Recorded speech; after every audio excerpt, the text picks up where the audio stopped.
ni ukuvuga ngo kuva n'ubundi urugamba rwatangira ndetse na mbere ko rutangira ntitwahwemye kubabwira ko urugamba turiho utari twenyine, ko dufite benshi turufatanyije haba hanze y'igihugu ndetse no mu gihugu indani. Abo rero tubafite mu gisirikari, muri polisi, mu buyobozi busanzwe bwa leta ndetse no mu baturage basanzwe turabafite.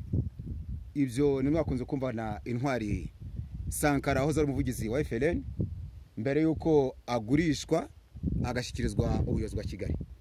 N'ubu rero nizo mwongeye kubona uyu munsi no mu minsi yatambutse bakoje kugenda mubyumva, mwumvise ibyabereye mu karere ka Nyaruguru muri Kivu, mwumvise ibyabereye mu Bweyeye no murenge wa Bweyeye.